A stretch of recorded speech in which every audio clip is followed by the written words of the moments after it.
ప్రియులారా, మన ప్రభు అయిన యేసు క్రీస్తు నామంలో మీకు శుభోదయం.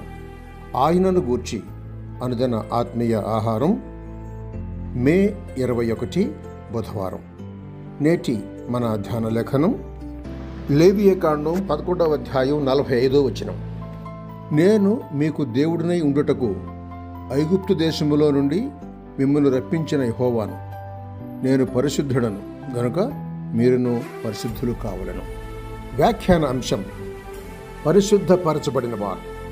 వ్యాఖ్యాన అంశం పరిశుద్ధపరచబడిన వారు. వ్యాఖ్యానం: మనలో చాలామందిని ఇతరుల్లాగా ఉండటానికి శతవిధాలా ప్రయత్నం చేస్తూ ఉంటాం. అంతేకాకుండా నాయకుల ఆలోచన విధానాన్ని, ప్రముఖుల శైలిని అనుకరిస్తూ ఉంటాం.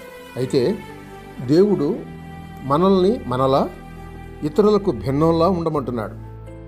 పాత నిబంధనలో ఇశ్రాయేలు జాతిని తమ చుట్టూ ఉన్న జాతులను అనుకరించవద్దని దేవుడు హెచ్చరించాడు.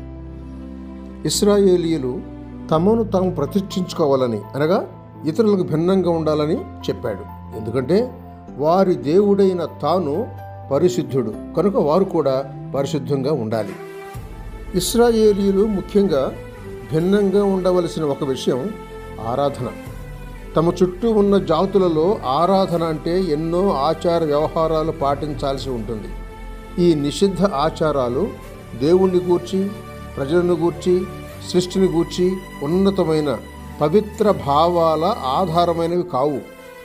వాటిలో కొన్ని జ్యోతిష్యం, మంత్రతంత్రాలు, ఆవేశంతో కూడిన నృత్యాలు, శరీరాన్ని కోసుకోవటాలు, ఆచారయుక్త వ్యభిచారం లేదా దేవదాసి వ్యవస్థ, లైంగిక విశృంఖలత్వం, సంతానోత్పత్తి కోసం వికృతమైన చర్యలు, నరబలులు, మృతుల కోసం బలులు, అర్పణలు, ఇలా. అందుకు భిన్నంగా ఇశ్రాయేలు ఆరాధన దేవుని పవిత్రతపై ఆధారపడి ఉంటుంది.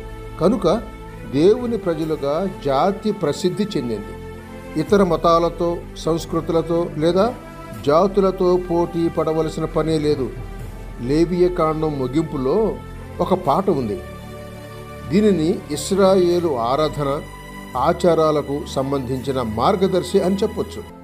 అందులో ఈ విధంగా ఉంది: నేను మీ మధ్య నడిచెదను, మీకు దేవుడినై ఉందును, మీరు నాకు ప్రజలై ఉందురు అని. 26వ అధ్యాయం 12వ వచనం చూడండి. ఈ వాగ్దానం ఇశ్రాయేలుకు గీటురాయి అయ్యింది. ఉదాహరణకు హోషేయ గ్రంథం 1వ అధ్యాయం 9-10 వచనాలు, 2వ అధ్యాయం 23వ వచనం, ఇర్మియా గ్రంథం 31-33 వచనాలు.